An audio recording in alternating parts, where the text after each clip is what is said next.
વડોદરાથી હવે સમાચાર મળી રહ્યા છે જ્યાં કોર્પોરેશનની પોલ ખોલી રહ્યો હોય વરસાદ તેવો ઘાટ સર્જાયો છે।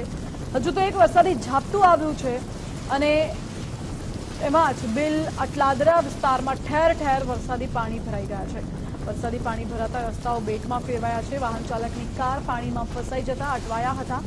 વિદ્યાર્થીઓ વૃદ્ધો પાણીમાંથી પસાર થવા મજબૂર બન્યા છે। ચોમાસું આવતા જ ડર લાગવા માંડે છે તેવું સ્થાનિકોનું કહેવું છે અને સ્થાનિકોએ કહ્યું કે અનેક રજૂઆતો કરવામાં આવી છે છતાં સમસ્યાનું સમાધાન આવતું નથી। દર વર્ષે ચોમાસામાં મોટું નુકસાન થાય છે।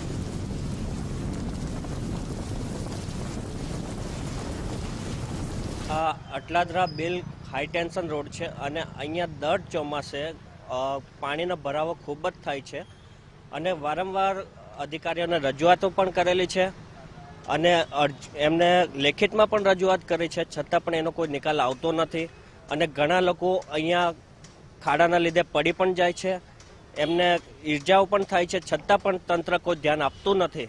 ये एरिया तो पूरा खराब ही है। मतलब आप किसी भी एक रास्ते से बाहर आपको जाना हो तो कोई भी एक रास्ता ऐसा नहीं है जहाँ पे ना पानी भरता हो या रोड ठीक हो। पानी में तो समझ भी नहीं आता कहाँ खड्डा है। अभी जहाँ पे मेरी गाड़ी फंसी है मुझे डाउट है कि वहाँ पे कोई खड्डा है, इसके लिए अचानक से मेरी गाड़ी रुक गई और पानी तो इतना भरा हुआ था। सुबह 5:30 बजे मेरी गाड़ी फंसी थी, मैं ऑफिस जा रहा था फर्स्ट शिफ्ट में, GSFC छाणी में मैं जॉब करता हूँ, तो वहाँ पे इतना पानी ऐसा भरा। एवरी टाइम एवरी ईयर यहाँ से एक भी रास्ता ऐसा नहीं है जहाँ पे आप सेफली यहाँ से निकल सकते हो।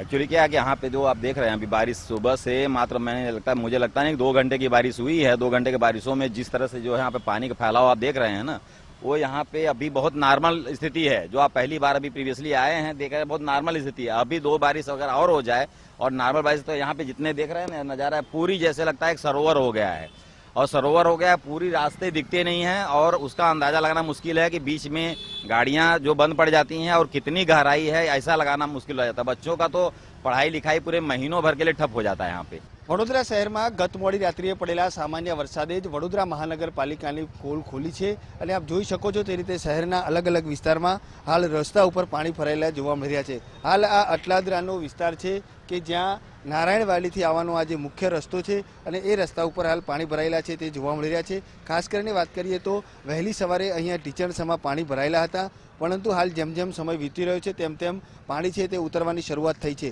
પરંતુ અત્યારે પણ પાણી ભરાયેલા જોવા મળી રહ્યા છે અને જેને લઈને વાહન ચાલકો પણ અહીંયાથી મહા મુસીબતે પસાર થઈ રહ્યા છે।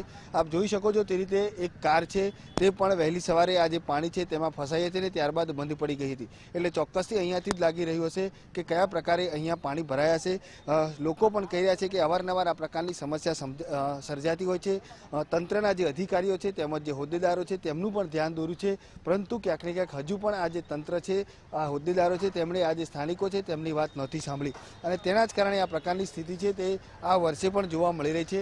ગત વર્ષે પૂરની પરિસ્થિતિ બાદ પણ ક્યાંક ને ક્યાંક વડોદરા મહાનગરપાલિકાના જે સત્તાધીશો છે તેમણે કોઈ પણ બોધપાઠ ન લીધો હોય તે પ્રકારની સ્થિતિ અહીંયા જોવા મળી રહી છે। કારણ કે જે રીતે પ્રી મોન્સૂનની કામગીરીના જે દાવા કરવામાં આવ્યા હતા કે એ દાવા પણ ક્યાંક ને ક્યાંક અહીંયા પોકળ સાબિત થઈ રહ્યા હોય તેવું લાગી રહ્યું છે। કારણ કે આખો આ જે અટલાદરાનો વિસ્તાર છે અને શહેરના અટલાદરા વિસ્તારના જે અનેક એવા મુખ્ય માર્ગો છે કે જ્યાં હાલ પાણી ભરાયેલા જોવા મળી રહ્યા છે।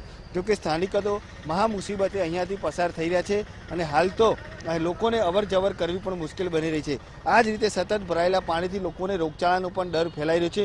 લોકો માંગ કરી રહ્યા છે કે વર્ષોથી આ સમસ્યા છે તેનું નિવેડો લાવે, કારણ કે દર વર્ષે આ પ્રકારની સ્થિતિ છે તે સર્જાતી હોય છે અને લોકોને હેરાનગતિ વેઠવાનો વારો આવે છે।